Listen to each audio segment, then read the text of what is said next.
What's a driver to do when a regular McLaren isn't quite fierce enough?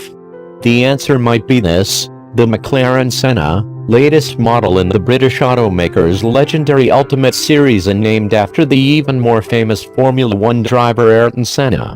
It's billed as the ultimate road legal track car, and they might just be right. It's been made with one goal in mind: be the ultimate McLaren track car, yet also work on the road. Legalized for road use, the automaker says, but not sanitized to suit it. The new Ultimate series deliberately compromises McLaren's trademark breadth of supercar daily usability. Right double quotation mark. By letting up on that practicality, the Senna can go fairly wild. It has a 4-liter twin-turbocharged V8 engine, the most powerful McLaren has ever produced for a road car. That means 789 horsepower and 590 lb-ft of torque, for a power-to-weight ratio of 668 PS per ton. That comes courtesy of the Senna being the lightest road-legal McLaren since the F1. It tips the scales at 1,198 kilograms, 2,641 pounds, thanks to a carbon fiber chassis and body panels. Dubbed the Legalised chassis, it's a riff off what we've already seen in the McLaren 720S, with every body panel made from the lightweight material. The engine is mid-mounted, pushing its power to the rear wheels, and the Senna has new race-active chassis control RCCII, hydraulic suspension. That uses double wishbones with hydraulically interconnected dampers, along with a hydraulic replacement for conventional mechanical anti-roll bars. It also borrows, and builds on, the variable stiffness and ride height technology which McLaren last showed in the P1. Each damper is connected, hydraulically, both left to right and front to back. There are 2 valves per damper, independently allowing the car to adjust for compression and rebound.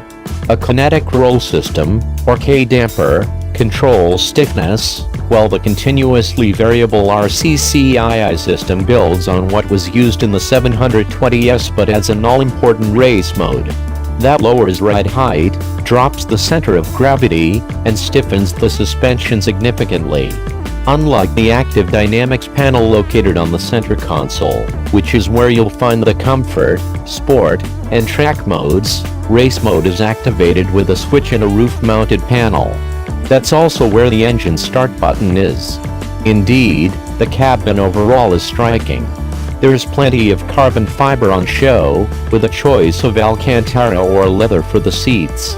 McLaren has prioritized weight loss over trim, and so elements usually covered, like the gas struts for the dihedral doors, are exposed. Indeed, switchgear in general is sparse, there's nothing on the wheel, to avoid distractions, and most of the functionality is accessed through the portrait touchscreen in the center console, or the folding driver display behind the wheel. Practicality is both present and absent. On the one hand, the doors have large cutouts in the roof, while the door sills are low, all to improve ingress and egress even if you're wearing race suits and helmets. However, there's only space for a minority of cargo, effectively a nook behind the 2 seats with room alone for 2 helmets and 2 race suits. The 2-piece glass side windows only have a smaller opening section in the bottom. You can optionally have their lower halves glazed, to give a glimpse of the track rushing past. The transmission is a dual-clutch, seamless shift, 7-speed gearbox. It starts out in fully auto mode, but you can switch to using the elongated carbon fiber paddles on a rocker behind the steering wheel. You'll hear the results, too, with McLaren using a snorkel intake on the roof and adding a carbon fiber plenum, which have been precisely tuned to combine perfectly with the low-frequency engine sounds. Those have been specifically piped into the cockpit using a unique engine mounting design. Most controversial, undoubtedly, is going to be the styling. McLaren says it shocks, but this really isn't a pretty car. Instead, it's an example of form following function. The body has been cut open and pared back, reducing weight both functionally and visually. Front and rear active aero adjusts depending on whether you want more downforce in a corner, or less on a straight. That includes the monstrous double diffuser at the rear and the vast, double-element carbon fiber rear wing that towers above it. The latter is constantly being adjusted to optimize downforce, and can flip up to act as a huge air brake when the carbon ceramic discs alone aren't sufficient. Like with the 720S, McLaren has slotted as many cooling vents in as possible. It's in the stepped louvers and gurney flaps on the rear deck, along with the angled Inconel and titanium exhaust system which pushes gases away from the rear wing. Slim front and rear LED lights present minimal interruption to the flow of air. Of course, what we really want to know is how fast is it? Sadly, McLaren is playing that card close to its chest right now.